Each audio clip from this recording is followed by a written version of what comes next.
All right, today we're going to talk about finding the area under a curve. So far we've talked about using the antiderivative to find the area under a curve when we have a starting point at A and an ending point here at B. So we're going to do this graphically and use antiderivatives to help us with this. Okay, so here we've got an area enclosed by the line y equals 2x. So here's my line, y equals 2x, and the x-axis, which is right there, and x equals 0, right there, and then x equals 4. So let's just call that 4. So we're trying to figure out this area here. Okay, so first of all, if we're going to use it geometrically, you can see that this makes a triangle. So what's the height here going to be? Well, if this is the equation y equals 2x, when x is 4, the height here is going to be 8, right?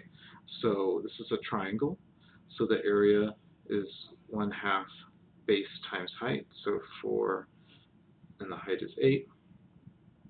So 1/2 of 4 is 2, and 2 times 8 is 16 units squared.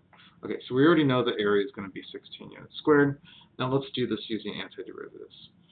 So if I'm going to take the antiderivative from 0 to 4, and my function is 2x dx, right?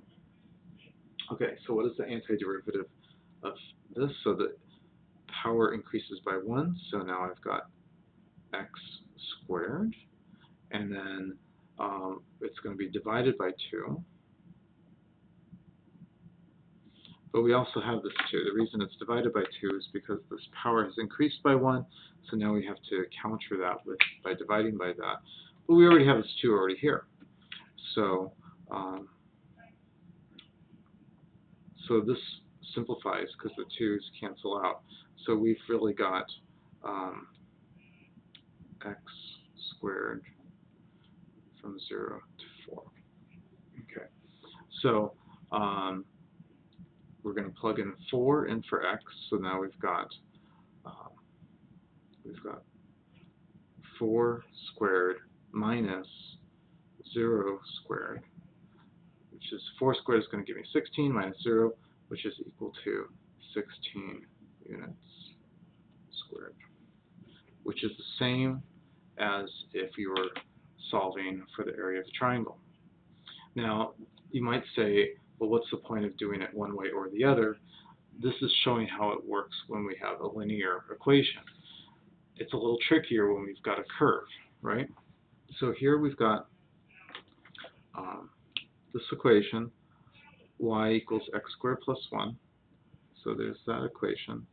And it's enclosed by x equals 1 and x equals 2. So, and the x-axis.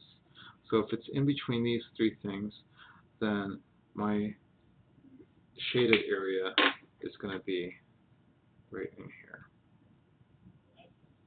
Okay, so let's do this.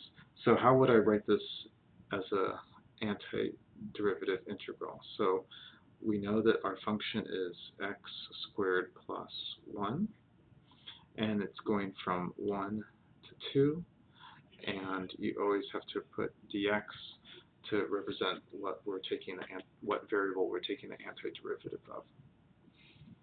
Okay, so what is the antiderivative of x squared? The power increases by 1, so now it's going to be cubed, and then we have to have the 1/3 there. And here there's no x, so we just write an x, and we've done our antiderivative now. Okay, and this goes from 1 to 2. Okay, so we're going to plug in 2 in for x for my antiderivative, so now I've got 1/3 times 2 cubed plus 2, and minus and then we're going to plug in 1 in for x. So now we've got 1/3 times 1 cubed plus 1. Okay, and so let's simplify this a little further. So this 1/3 times 2 cubed gives me 8/3 plus 2 minus 1/3 plus 1. And if we simplify this, we end up with 3 1/3 units squared. All right, and that's what you need to do this assignment.